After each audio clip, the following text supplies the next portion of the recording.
మానుషం ధారయన్ రూపమాత్మనః శిఖరే స్థితః దుష్కరం కృతవాన్ కర్మ త్వమిదం వానరోత్తమ నిపత్య మమ శృంగేషు విశ్రమస్వ యథా సుఖం రాఘవస్య కులే జాతైరుదధిః పరివర్తితః సత్వాం రామహితే యుక్తం ప్రత్యర్చయతి సాగరః కృతే చ ప్రతికర్తవ్యమేష ధర్మః సనాతనః సోయం త్వత్ప్రతికారార్థి త్వత్తః సమ్మానమర్హతి త్వన్నిమిత్తమనేనాహం బహుమానాత్ ప్రచోదితః తిష్ఠత్వం హరిశార్దూల మయి విశ్రమ్య గమ్యతాం యోజనానాం శతం చాపి కపిరేష సమాప్లుతః తవసానుషు విశ్రాంతః శేషం ప్రక్రమతామితి తదిదం గంధవత్సాదు కందమూల ఫలం బహు తదాస్వాద్య హరిశ్రేష్ఠ విశ్రాంతో అనుగమిష్యసి అస్మాకమపి సంబంధః కపిముఖ్యత్వయాస్తి వై ప్రఖ్యాతస్త్రిషు లోకేషు మహాగుణ పరిగ్రహః వేగవంత ప్లవంతో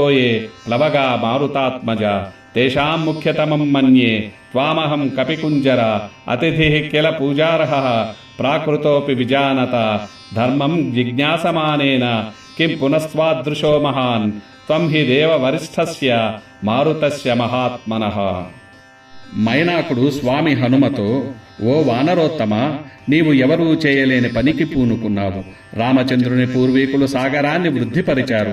దానికి కృతజ్ఞతగా రామసేవార్థమై వెళుతున్న నీకు సముద్రుడు ప్రతిసేవ చేయాలని నన్ను ప్రేరేపించగా నేను నీ సేవకై వచ్చాను. నా శిఖరములపై సుఖముగా విశ్రమించు.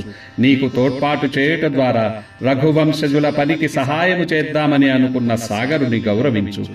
100 యోజనములు పోవచున్న ఈ హనుమంతుడు కొంతసేపు నీపై విశ్రమించి మిగిలిన దూరము ప్రయాణము చేస్తాడు అని సముద్రుడు నీపై గౌరవంతో నన్ను ప్రేరేపించాడు. అందుకే ఓ వానరోత్తమ, నీవు నాపై విశ్రమించి వెళ్ళుము. ఇక్కడ ఉన్న మంచి సువాసనలతో కూడిన రుచికరమైన కందమూలములు తిని విశ్రమించు. తరువాత నీ పయనాన్ని సాగించు. ధర్మము తెలిసిన వారు ఇంటికి వచ్చిన అతిథిని అతడు సామాన్య వ్యక్తి అయినా పూజించాలి. ఇక నీ వంటి మహాపురుషుడు అతిథిగా వచ్చినప్పుడు గౌరవించి తీరాలి కదా.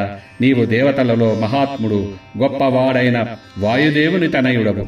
నిన్ను సేవించినచో వాయుదేవుని సేవించినట్లే అవుతుంది కదా అన్నాడు మైనాకుడు.